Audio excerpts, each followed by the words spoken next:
Bom dia, turma boa do canal Ave Mais, um grande abraço, muito bom dia para você ligado aqui no Acorda Vascaíno. O Acorda Vascaíno sempre bem cedinho para trazer uma opinião, uma reflexão para a gente conversar sobre o nosso Vasco. Olha, que final de semana duro, né? Desde quinta-feira tem sido complicado para nós, para a gente digerir esse momento do clube. Que montanha-russa de emoções é esse Vasco. É difícil a gente entender como é que o Vasco chega numa posição dessa, ou pelo menos acreditar. Talvez não seja difícil, porque era algo que vinha se desenhando. O Vasco, a bem da verdade, jogou 37 partidas nesse Campeonato Brasileiro e talvez a gente conte, na palma da mão, o número de jogos convincentes. Jogos em que o torcedor saiu do estádio pensando, esse time vai subir. Pois bem, mas diante da facilidade que é a Série B, com equipes muito frágeis, com equipes ruins, incompetentes, o Vasco se mantém desde a 7ª rodada, portanto há 30 rodadas, jogando no G4 do Campeonato Brasileiro. E agora vai para a última partida, a derradeira, tendo que conseguir pelo menos um empate em Itu para conseguir o acesso. Mas olha, o que é uma obra do destino para o vascaíno. Exatamente o único time que pode tirar o Vasco da Série A no ano que vem é o adversário da última rodada, porque de repente podia até ser um jogo que você jogasse contra uma equipe que não tem tanto interesse. Não, o Ituano está em igualdade de condições com o Vasco, e foi o Vasco que deu isso ao Ituano. Isso é o que mais revolta, isso é o que mais chateia. Porque jogar mal, eu acho que até o torcedor do Vasco já entendeu que esse é o recado do ano. O Vasco vem desde o Zé Ricardo com a gente reclamando muito. No Campeonato Carioca foi assim, quando não ganhamos nenhum clássico, apesar de termos chegado às semifinais do Campeonato Carioca, diferente das vergonhas de 2020 e 2021. As 10 primeiras rodadas, que na verdade veio aquele mantra do Zé Ricardo pontua, mas não joga bem. O time do Vasco jogava um futebol pobre, mas conseguia, manteve-se invicto. E aí a gente teve uma oscilação grande com o Maurício Souza, porque a gente não pode negar, 2 partidas que o Vasco conseguiu 2 vitórias importantes fora de casa contra Londrina e Criciúma. Ele era o treinador, mas em outros jogos foi muito mal, como por exemplo na abertura do retorno, quando o Vasco foi até Goiânia enfrentar o Vila Nova, jogando no Serra Dourada, e jogou muito mal e conseguiu perder para o então lanterna do campeonato. Nesse meio tempo aí veio o Emílio Faro, que substituiu o Zé Ricardo, conseguiu 2 vitórias importantes em cima do Náutico e depois em cima do Cruzeiro, e acabou meio que caindo aí nas graças do torcedor, com aquela brincadeira, é o farismo, porque o Emílio era um cara bacana, era o papai Smurf. Pois bem, degringolou, porque depois da saída do Maurício, ele ficou mais algumas partidas, e aí talvez tenha sido um dos piores momentos do Vasco, apesar de que nesse meio tempo, 2 partidas foram muito boas sob o comando do Emílio Faro, o CRB e também a equipe do Tombense. Foram 2 jogos que o Vasco fez muito bem. Mas fora isso, o Emílio também não fez um bom trabalho. De oscilações, de contratações ruins no meio do ano, uma janela que acabou não sendo aproveitada por conta do não ingresso da 777, a SAF demorou a ser aprovada, trouxeram jogadores que, a princípio, poderia até se esperar alguma coisa. O Fábio Gomes, jogador que estava no Atlético Mineiro, é um clube grande. O Bruno Tubarão veio do Bragantino. Bom, mas aí você traz o Matheus Ribeiro, que é reserva do Avaí. Você traz o Paulo Vitor, que é um jogador que caiu em desgraça no Internacional de Porto Alegre, depois de uma expulsão tola num Grenal. Enfim, não foram boas as contratações sem dinheiro. E aí veio o Jorginho, que foi o escolhido nesse momento pela 777, apesar de terem esperado um tempo para o Emílio, e o Jorginho pintou aí nas últimas 7, 8 rodadas. E ele não consegue dar ao time um jeito de jogar, uma maneira de jogar. E talvez essa seja a grande desconfiança do torcedor cruzmaltino, porque o Vasco vem conseguindo vitórias. É verdade, nos últimos 10 jogos Foram 4 derrotas, mas o Vasco conseguiu vitórias também. Conseguiu vitórias importantes contra o Operário, contra o Criciúma, times que, né, são difíceis. O Operário em Ponta Grossa, um empate heróico contra o Sport lá em Recife, o que também foi muito importante, apesar de que o próprio Jorginho, no intervalo, faz uma mudança que dá ao Sport a condição de brigar. O Sport briga, faz 1-0 e o Vasco no final é que vai buscar um pênalti em função de um erro, de um equívoco do goleiro do Sport Recife. Tudo isso mostra um Vasco muito inconstante. Inconstante em termos de treinamentos, inconstante em termos de jogadores, inconstante em termos de esquemas. É um time que já jogou com Figueiredo e Peck abertos. Hoje é um time que joga com o Marlon Gomes ali pela direita, que acabou dando certo no jogo contra o Tombense e também na estreia do Marlon Gomes contra o Ituano, mas o Marlon teve uma lesão, caiu de produção. Você tem o Peck saindo do time, aí você tem o Figueiredo como segundo atacante, a entrada do Eguinaldo à frente, que também é uma modificação tática. Você tem uma mudança na defesa com a saída do Quinteiro, que vinha sendo quase constantemente titular, mas foi muito mal em vários jogos, fora de casa principalmente, e veio a entrada do Danilo Boza. Você tem uma dúvida sobre a constância física do Nenê. Você espera muito que o Alex Teixeira, que foi a grande, entre aspas, contratação do meio do ano, possa render, mas o Alex Teixeira só fez um jogo em que ele foi útil, o jogo contra a equipe do Operário e também o jogo com o Sport, onde ele sofre o pênalti, mas convenhamos que é muito pouco, uma decepção enorme.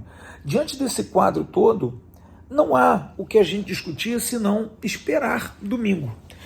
Porque tudo isso vai ser colocado num liquidificador, tudo isso vai ser batido, triturado, e aí o torcedor do Vasco vai ter que beber, vai ter que tomar tudo isso que está no liquidificador, caso queira ter um mínimo de esperança.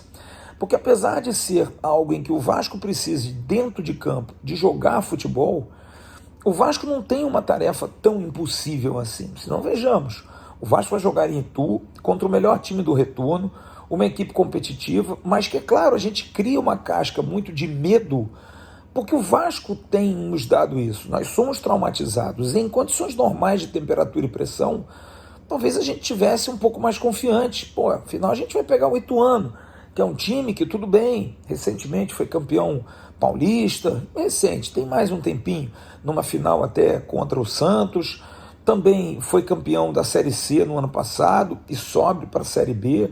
É um time estruturado, que vem de uma base aí antiga, quando o Juninho Paulista estava por lá, o ex-jogador do próprio Vasco, foi diretor do Ituano. Enfim, então é uma equipe que tem uma estrutura, que tem uma condição, que tem um estádio, mas não é o Vasco. Só que esse que é o grande problema, o Vasco não sabe ser Vasco. O Vasco não conseguiu ser Vasco em momento algum nesse campeonato. Ah, mas e as viradas que a gente teve? Tá, pode até ter sido um resquício de Vasco, mas eu digo o jogo impositivo, o jogo apoiado, o jogo em que zagueiros se entrosem com laterais, zagueiros possam ter os volantes vindo buscar a bola, com os meias também recebendo nas costas dos volantes adversários, os atacantes se movimentando, jogando com velocidade na frente. A gente não vê isso no Vasco, a gente não consegue ver isso durante 37 rodadas, salvo aí 2 ou 3 partidas do máximo. É muito pouco. É muito pouco. A esperança que a gente tem, olha, eu vou ser honesto com vocês, como eu disse, eu estou muito desesperançoso desse time exatamente por conta dessa irregularidade, porque esse time do Vasco não nos dá confiança. É impossível conseguir o empate lá? Claro que não. É óbvio que não. Nesse Campeonato Brasileiro, o Ituano já chegou a perder lá em Itu, já chegou a empatar lá em Itu. É uma equipe que vem bem nesse momento, está motivada, tem a chance, a faca e o queijo na mão para entrar na Série A, mas o Vasco da Gama deu esse mole. Agora, atrelado a isso, há uma situação que eu gostaria muito de conversar, porque parece ser uma alternativa, e é uma alternativa que eu gostaria muito de pelo menos colocar a minha opinião aqui, que é sobre esse julgamento de quinta-feira.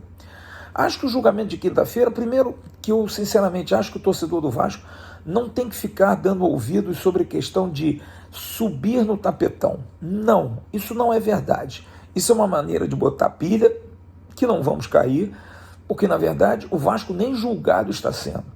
Na verdade, o que está sendo julgado na quinta-feira é a situação do estádio da Ilha do Retiro, a interrupção da partida, a suspensão da partida, como colocou na súmula o árbitro Rafael Claus. Pena, inclusive perda de pontos. Se o Vasco ganhar pontos desse jogo, o Vasco não pediu, está sendo facultado a ele um direito pelo fato de que o jogo não prosseguiu por conta da insegurança que foi relatada pelo árbitro. E eu acho que esse é o grande argumento para esse julgamento, em que o Vasco vai entrar como terceiro interessado, mas fundamentalmente para mostrar que quem não deu condição de prosseguimento à partida foi o árbitro Rafael Claus. O Vasco estava dentro do vestiário orientado para lá ficar. Claro que vai ter depoimento muito forte de todos aqueles que estavam no Vasco. Paulo Brax deve estar no julgamento, mostrando que o clima era de terror, era um clima pesado, era a gente tentando invadir o vestiário. Mas Rafael Claus, independente disso, disse: eu não me sinto. A partir do momento em que o árbitro diz que não se sente seguro e suspende a partida, é só ler o regulamento geral de competições. É claríssimo. Suspensão de partida por falta de segurança, de condições de segurança, é perda de pontos. Há um outro aspecto também que é muito importante que a gente coloque aqui, que é a questão da jurisprudência. A jurisprudência nada mais é do que você abrir precedente para outro aspecto. Imaginemos duas situações. O Sport Recife não é punido pelos pontos em relação ao jogo contra o Vasco. Punido ele vai ser. Vai perder mando, vai ter multa, enfim, vai ser muito sério. Os que forem indiciados, o vice-presidente, o Carreiro, o Augusto Carreira, e também o goleiro Carlos Eduardo, por agressão ao massagista do Vasco, devem também pegar um gancho. Mas a minha dúvida é a seguinte: não se perde ponto. O Sport vai para essa última rodada no dia 6 com remotíssimas chances. Remotíssimas. Claro que existem. E se elas forem prevalecidas? O Sport conseguir tirar essa vantagem de 7 gols do Bahia no jogo que vai ter contra o Vila Nova. Vai entrar por conta de um ponto num jogo em que sua torcida entrou em campo e acabou com a partida, em que o clube recebeu 6 partidas ou 10 partidas, seja lá a punição que for, mas que vai tomar. Não parece um pouco incoerente, incongruente pensar assim?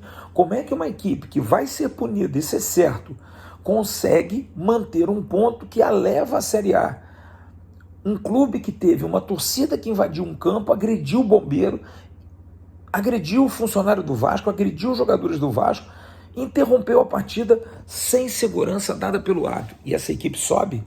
É algo muito perigoso. Como da mesma forma, a partir do momento em que o jogo está 1-1 e a torcida adversária entra, na verdade a mandante, adversária do Vasco, mas a mandante entra em campo e encerra o jogo com atos de violência, com atos de vandalismo, sem segurança plena, esse argumento não é um argumento perigoso da manutenção do placar? Se não, vejamos, o jogo domingo Vasco e Ituano.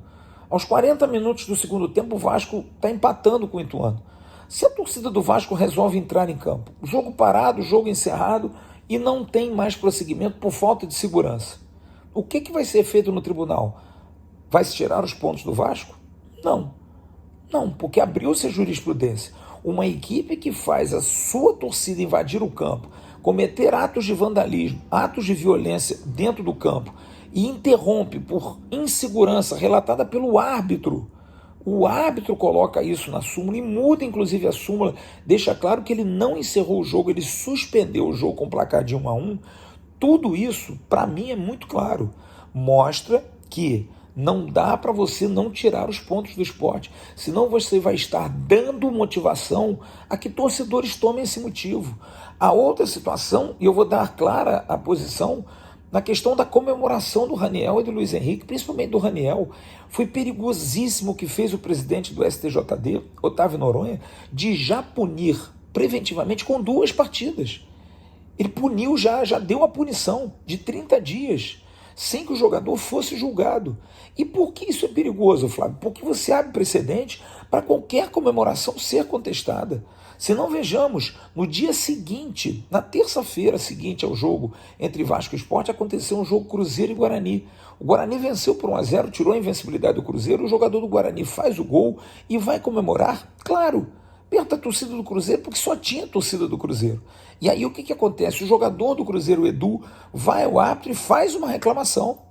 faz uma reclamação pedindo a expulsão. Por quê? Porque malandro já viu que isso pode dar algum problema para o Raniel, porque deu, já foi punido preventivamente, e tentou persuadir o árbitro da partida, que acabou não entrando na dele e o expulsou. Deu a ele cartão vermelho. Mas olha o perigo de você já dar uma pena a um jogador que está sendo punido porque comemorou. E aí você vai conseguir distinguir o que é comemorar e o que é provocar. Qualquer comemoração perto de torcida adversária pode ser taxada como provocação. E quando você joga com o estádio todo contra, o que você faz? Você fica mudo? Você não vai nos seus companheiros? Você vai estar, de qualquer maneira, fazendo uso de uma razão que você tem de alegria contra milhares de pessoas que estão ali chateadas com você porque você os feriu. Então essa questão envolvendo a entrada dos torcedores em campo sendo algo que pode virar comum, já que não se perde ponto, então vamos invadir o campo. Segunda, a questão do Raniel, da mesma forma. O Raniel comemorar um gol, bom, aquele jogador que comemorar de uma maneira um pouco mais esfuziante, provavelmente vai ter que sofrer uma mesma punição. Então existem vários aspectos que levam a crer que à luz da lei, o Vasco vai ganhar os pontos. E não há favorecimento algum. Eu já cheguei a ver alguns companheiros, até jornalistas, principalmente da Bahia, vi um vídeo de um companheiro dizendo que o Vasco vai ser ajudado. Primeiro, companheiro, o Vasco é o clube mais prejudicado. O Vasco caiu para a segunda divisão no ano passado, ou no ano retrasado, na verdade, referente a 2020, mas foi em 2021, porque o VAR estava descalibrado. Então, por favor, não comente que o Vasco é um clube ajudado, porque não é. O Vasco já perdeu uma Série A, a permanência, por conta de um VAR descalibrado, de um gol dado ilegalmente do Rodrigo Dourado. Então não dá para a gente achar que o Vasco vai... E outra coisa, é um sofisma, é uma maldade desse vitimismo que existe principalmente por parte do esporte, agora também o Bahia entrando nisso, porque o Bahia também se vê ameaçado, porque dizer que o Vasco pode ser beneficiado, ora bola, gente. Sejamos menos vítima, sejamos menos hipócritas, pensemos no esporte em geral. O que aconteceu na Ilha do Retiro é muito sério, que se fosse em São Januário, vocês estariam pedindo, vocês estariam chorando, vocês estariam reclamando, como em qualquer outro estádio. Talvez esse seja um grande problema do Brasil. As pessoas puxam para a sardinha delas sem entender o bem comum, sem entender a amplitude. Se alguém do esporte em sã consciência acha que o que aconteceu na Ilha do Retiro está ok, vamos punir os vândalos e fica por isso mesmo, daqui a 5, 6 partidas volta tudo, não. Tem que ser dada uma punição exemplar. O Esporte Clube do Recife precisa ser punido, e sim, e não é porque é o Vasco. Podia ser qualquer um e podia ser inclusive contra o Vasco. Tem que perder pontos, precisa tomar uma punição para fazer com que os torcedores pensem, caramba, a gente não pode fazer isso, o nosso time pode perder ponto, e vai dar um recado a todos, porque, por exemplo, aquele jogador da Portuguesa que entrou irregular e que Flamengo e Fluminense acabaram se beneficiando, vocês viram notícia de lá para cá, de algum clube que tenha tido problema de inscrever jogador irregularmente? Não, sabe por quê? Porque tomaram um susto ali. Agora todos têm muito cuidado em fazer essas coisas. Talvez os clubes punidos possam dar aos seus torcedores um recado. Olha, o tribunal está pegando pesado. A gente precisa se cuidar, senão a gente vai perder mais pontos. É uma semana quente, é uma semana dura, é uma semana difícil, eu sei disso, mas a gente tem que ser forte. Eu passei um final de semana muito ruim, passei dias muito ruins, amargurado, ainda estou preocupado, pensando nisso 24 horas, mas é o nosso papel. A gente tem que encarar isso, passar a semana e tentar. Daqui a pouco eu estou no Bom Dia Gigante ao vivo com o Emerson Rocha, e logo mais lá no canal Atenção Vascaínos a gente vem com a nossa tradicional live, que a gente vai analisar tudo isso, vai bater muito papo, tá bom? Grande abraço a todos vocês, um ótimo dia de segunda-feira e uma ótima semana. Tomara que dê tudo certo, vai dar certo. Grande abraço, tchau.